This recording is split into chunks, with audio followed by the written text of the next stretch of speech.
everyone, welcome back to my channel. Today I have a video for you. Last week's video was a huge success. You guys really liked it. You love the improving your lesson plans, and a lot of you were commenting saying this really helped. And I had one person who commented and said that the content was a bit more derived towards people who could have their own horses, and that helped them out a lot. So I thought I would do a bit more videos on how you can make the most out of your riding and tips and things. So whether that be involving lessons, paid lessons with instructors, or whether that be on your own, I thought I would do a bit more videos directed at kind of making the most and being effective and being productive when you ride, basically.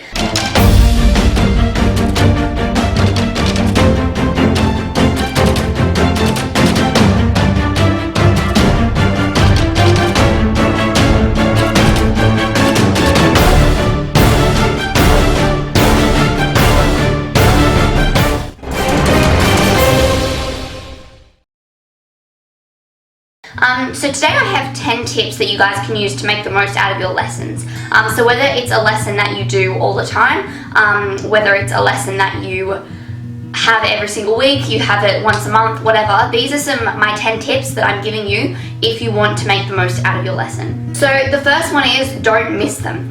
So make them quite regular, make them quick, and make sure that they're consistent. You are going to learn better if you work consistently and if you work in a pattern than if you're just to have a lesson 1 week, 3 weeks later have one, the day after that have one. Make them quite consistent. So either weekly, twice a week, whatever you can afford, but make them in a consistent pattern. That'll also give you time to set goals and get them done by your lesson. You'll get into a routine, your brain will learn more effectively that way. The second thing is, if you are having a riding lesson and you're going to a riding school and you can, take the opportunity to ride a bunch of different horses. So ride some lazy ones, ride some really spooky ones, ride some quite quick ones, ride some strong horses, some soft horses.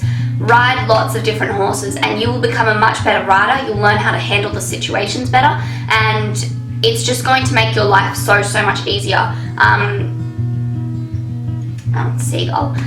Make sure you really engage and try and ride those different horses. And if for some reason you're not getting a different horse but you have the opportunity to, make sure you speak to your riding school, speak to the person at the front desk, speak to your instructor, say, hey, I want a bit more varied horses that I can ride.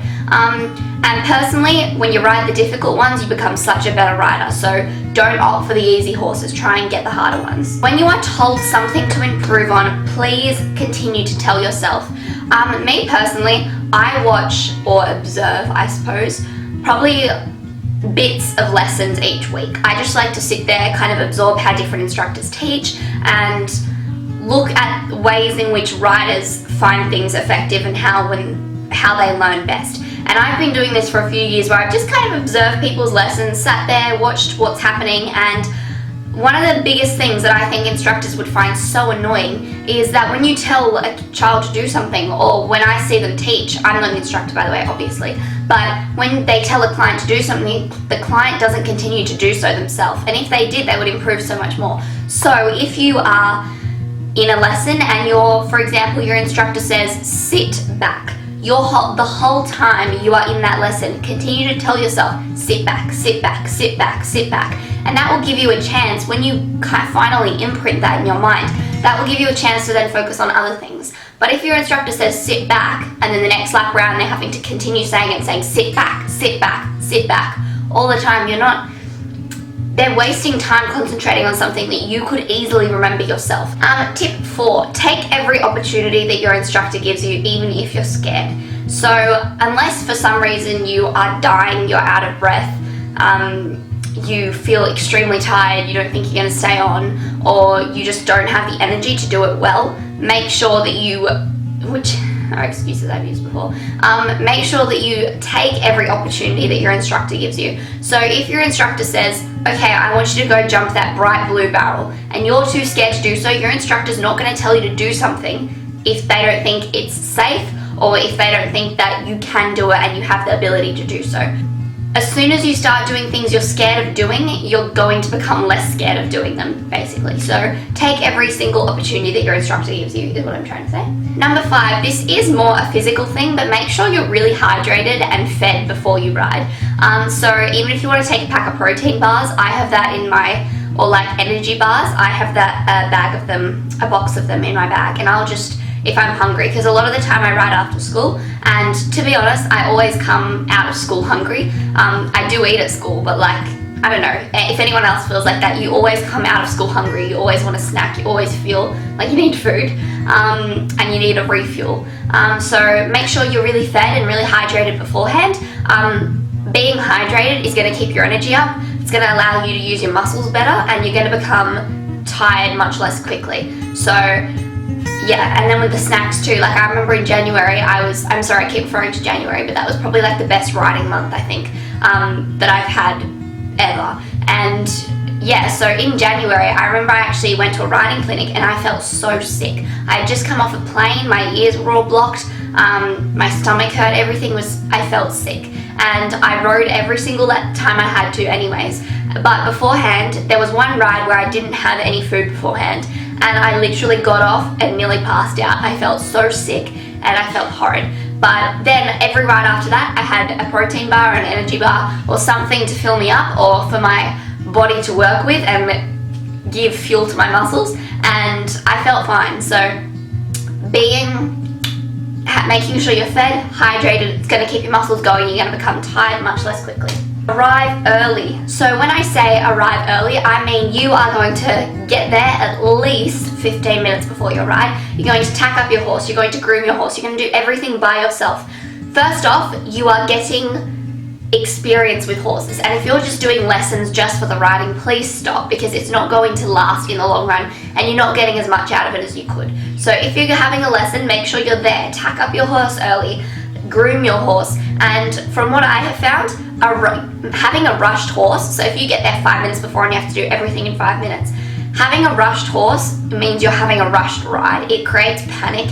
I think it disrupts the routine of your horse a bit, and it just panics them a little bit. So make sure you're there to have a slow go from, is it called an incline? I think it's called an incline. Have a slow incline. So groom your horse, tack your horse, pat your horse, get on your horse, ride your horse, and it just makes things in a more consistent, gentle pattern, and your horse will be more willing to do things. Whereas if you come 5 minutes before, have to rush everything, you're gonna have a bit of a panicked ride too. Make sure you ask loads of questions. So yes, you could be annoying when you ask questions. There is a limit to how much you should ask questions to your instructor. But if you don't understand something, ask them. They'll find out why you don't understand it. They might provide you with different methods, but make sure you're asking questions, because the truth of the matter is you're paying an instructor. You get to talk to the instructor, you get to ask them questions, you're there to learn. So make sure you ask questions and don't be afraid to. I mean, what's the worst thing I say? No, I can't answer your question, and I'm pretty sure most instructors wouldn't say that. Even though it's your instructor who is running the lessons, set your own goals. So say, I am going to try and jump 60 centimeters at least. That's absolutely nothing, but I'm just using it as an example. I'm trying to jump 60 centimeters. Yay, woohoo! Set your own goals so that you, not only is your instructor working at making you a better rider, but you are working at making yourself a better rider. So set goals within your lessons, you know. The taking every opportunity could just be a goal that you want to set. Or I want to do a whole lap of canter without braking, like little things like that.